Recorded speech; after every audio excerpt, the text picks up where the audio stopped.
Hi, Dr. Dave here, A.K.A. the Garden Shrink. I'm an old psychologist with fresh insights into life, love, and gardening. Join me on a journey to increase our fruit, both in the garden and in our personal and professional lives. Whether you're just thinking about gardening as a hobby, or you're an old pro, or just someone interested in psychological advice minus the copay, I've got something for you. So come on, let's grow together. Thanks, Dr. Dave. It's that time of year again, Thanksgiving. Time to enjoy the fruits of our labor. Mashed potatoes, butternut squash, carrots, green beans, yellow squash, casserole, and apple and pumpkin pie. Good eats. Just like our forefathers did, stuffed their face and then took a nap. All that tryptophan, you know. I want you to know that as a gardener like you, I'm very blessed. And beg your pardon, but I'd like to share a few things that I'm thankful for. And of course, I'll give you some useful garden advice that you'll be thankful for too. First, I'm thankful for raised garden beds. Raised beds are great. Strong, weather-resistant cedar boxes that are as strong as my grandma's instant coffee. And tall, 10 or 12 or even 18 inches off the ground. It makes it so much easier on my arthritic knees and my lower back. When I have to sow my seeds and pluck my weeds. Doggone it, that rhymes. The soil in them raised beds doesn't get walked on, so it's less compacted. No need for tilling, and no need for killing the earthworms that help aerate my soil. No rocks in a raised bed either, because you fill it with soil you bought from the garden center. And usually less weeds too, at least for a couple of years. Lastly, raised beds just look pretty. Keeps your garden neat and organized, and an organized garden is a happy one and a thankful one. You can buy these raised bed kits at your local big box store, or do like I do. I go online and have those heavy boxes delivered right to my door. Number two, I'm thankful for sturdy garden tools like my hoe and metal rake and shovel, extra large tomato cages, garden pruners, and garden knife. They're the essentials. They make the work, well, seem less like work. But I'm most thankful for a couple of unusual tools that don't get much love. Probably don't get any love. What am I talking about?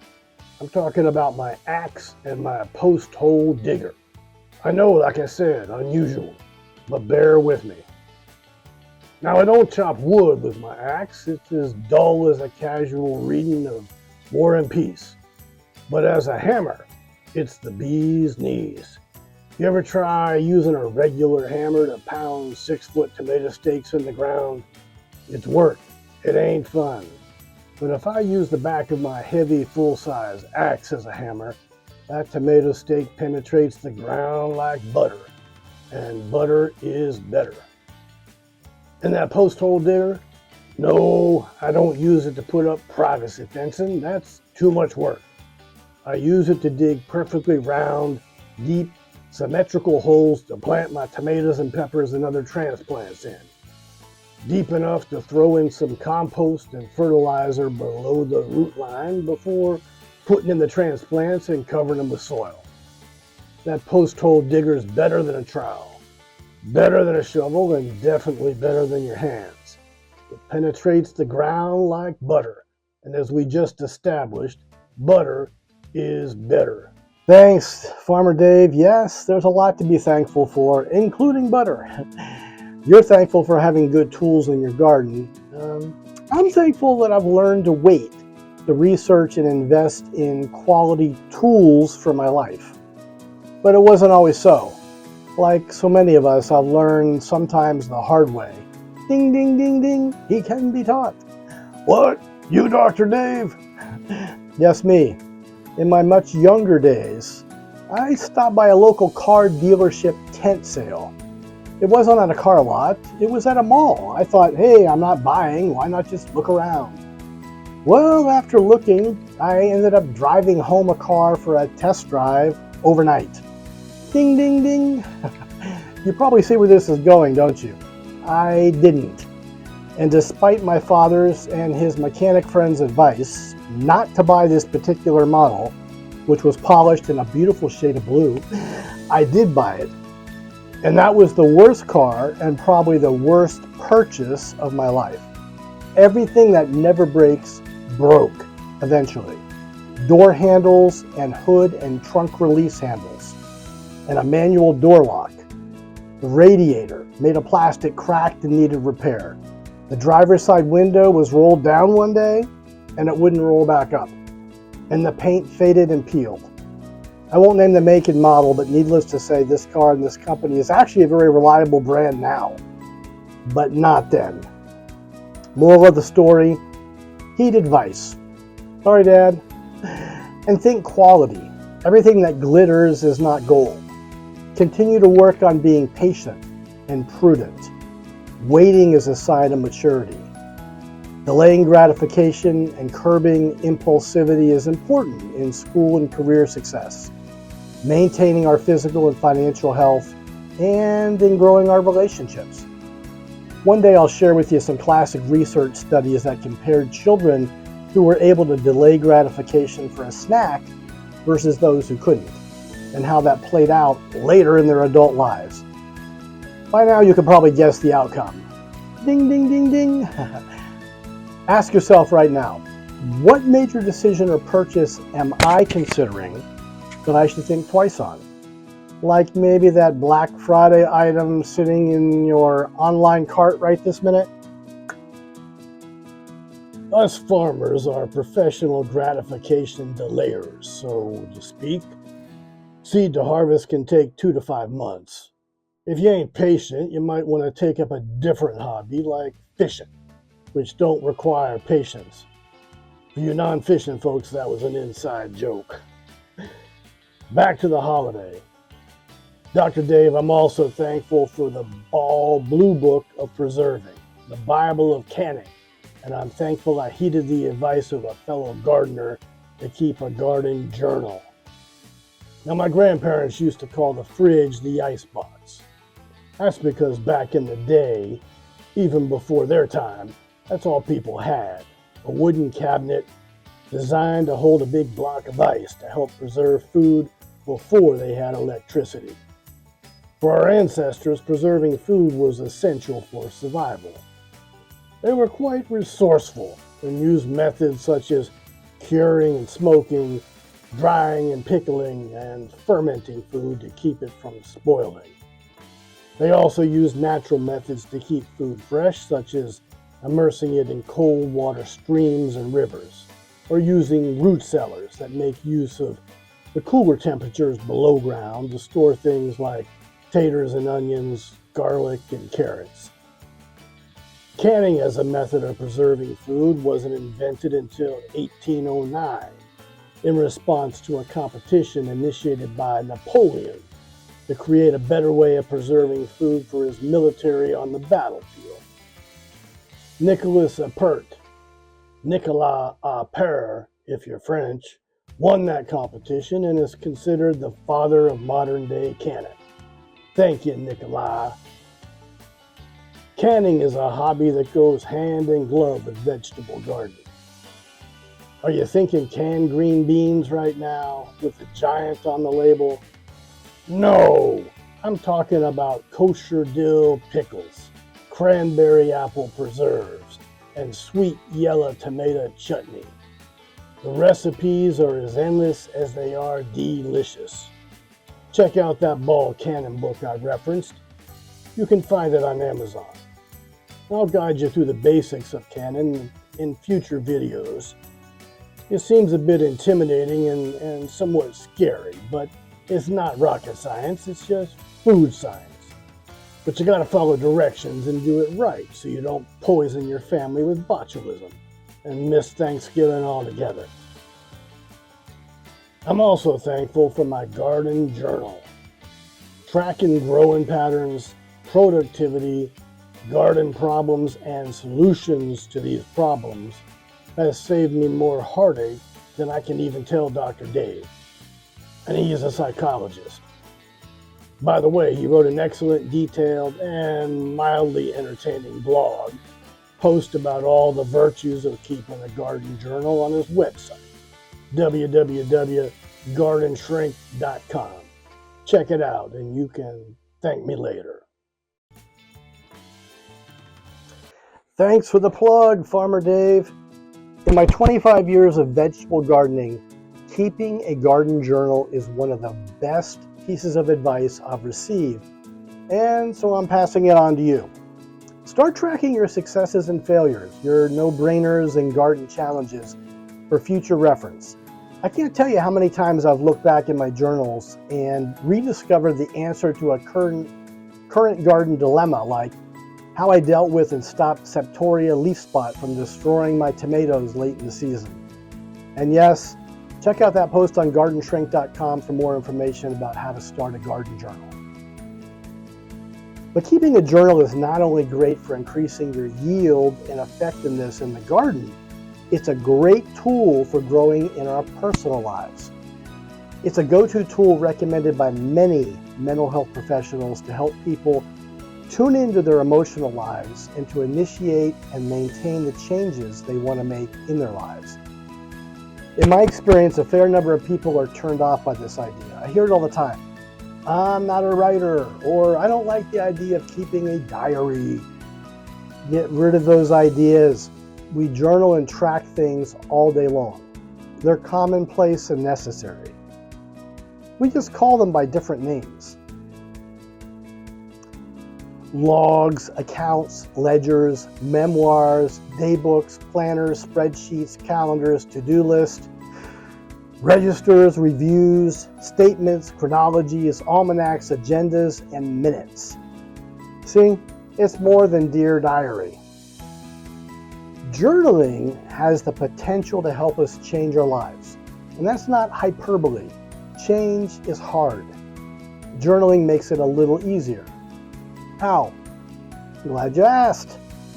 Journaling helps us remember what we're trying to change. It increases our awareness and gets us off autopilot and out of our default mode patterns. Through journaling, we can identify baselines and track our progress. It helps us to be accountable to ourselves. And accountability and awareness are central to being able to change behavior. You want to decrease spending or lose weight? A fail-safe way to do it is to write down every expenditure down to the penny, or every single calorie.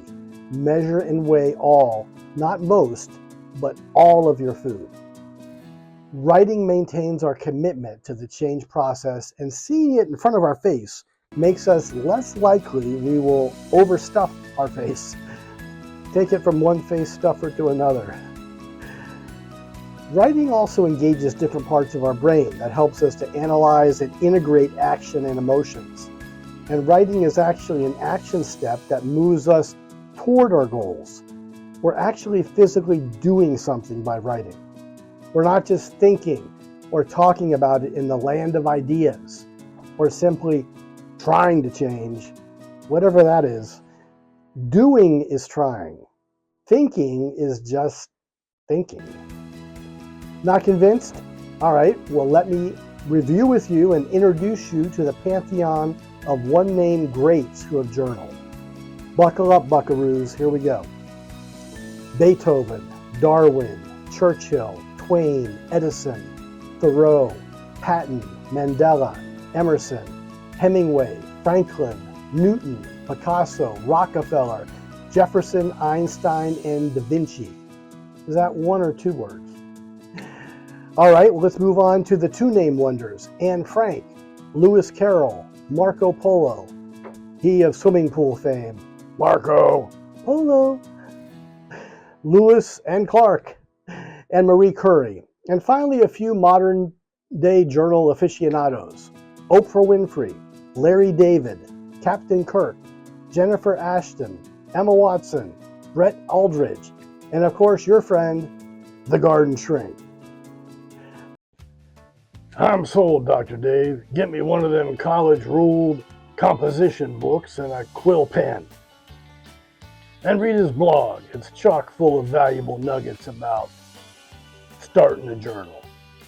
Lastly, I'm thankful for my 2 rabbit and squirrel chasers, my baby dogs, and my family. Do my little Yorkie and my little Morkie keep my garden varmint free? What do you think? No! They usually just stand there admiring the bunnies as they consume my tender seedlings. As deterrents, my little dogs are pretty useless. As lap dogs, they're the bestest friends Farmer Dave has ever had, and I'm very, very thankful for them. Enough said. As for family, my 3 adult daughters, their partners, and my 4 grandchildren are the best. I'm thankful times 10 for them, times 20 even. Enough said. What about you? Who are you thankful for? Lastly, I'm thankful for my faith. I'm thankful for this here camera that allows me to take all the photographs you see on these websites, and for part 2 of the movie Wicked, finally coming out after waiting a whole daggum year. I'm not going to stop there, Farmer Dave. Our pets and families help to give our lives meaning and joy. They provide love and stability, acceptance, encouragement, affirmation, and safety, and so much more. In addition to all the wonderful things a pet can add to our lives, did you know that just petting a dog for 10 minutes is actually therapeutic? It is. Studies show that petting a dog lowers blood pressure and heart rate. It improves emotional well-being, and it lowers cortisol levels. Wow! So find a dog and pet it. Your heart will thank you. Of course, there are always exceptions to this. For example, ordering takeout food or things from Amazon raises my cortisol levels. Why? Because my adorable, cute as a button Yorkie, named Toby, freaks out when these people show up at my door. And when I say freak out, I don't mean just yappy. I mean he sounds like a 70-pound killer, not a 7-pound lover. That's when I take out my pen. Dear Diary, I'm feeling quite stressed at the moment. Lastly, I want to talk family and values. If you were to survey all the people in your circle, the majority would put family at the very top of the list of what's important to them. I mean, it's the right answer, right? Which of course reflects my values. But do our actions always back it up? Not always. There's often a gap between what we say we believe and what we say is important to us and how we're actually living. I remember an old pastor saying to his congregation, I can tell you what you truly think is important by examining your checkbook. What's a checkbook, you might say? Well, it's an ancient way of tracking your online bank account. If you're not familiar with it, you probably can see examples of it in the Smithsonian Institute or other local museums. Yeah, funny guy. No, but the idea is how you spend your money is probably a better indicator of your actual values than what you profess your values to be. So, this Thanksgiving, take a few minutes to reflect on what's important to you and ask yourself, do my actions back up and reflect what I say is important to me? If someone could take a videotape of your life, would they be able to see your values in action? Or in the distant future, if you could sneak a peek at your own funeral, what would others say about you? And what would you want them to say? For most of us, there would be a gap between our actual behaviors and what people would probably say versus our ideal self and what we would want them to say. For this Thanksgiving, let's seek to close that gap and live a more value-centered life, be more consistent. I'm with you. I haven't arrived either. I've got work to do. And lastly, you don't need to wait until New Year's Day to begin. I'm going to talk about change and resolutions in an upcoming post. But no, do not wait. You deserve better. Waiting to change is a sure way not to change. Start this week. If family is important, tell them so this Thanksgiving. Reach out to an old friend. Tell a coworker how much you appreciate them. Offer to rake your elderly neighbor's leaves that keep blowing into your yard. Put your values into action. Show, don't tell, or better yet, show and tell. Anyway, friends, I'm thankful for you and for this forum and even for Farmer Dave. Happy Thanksgiving, everyone. Live well and happy growing.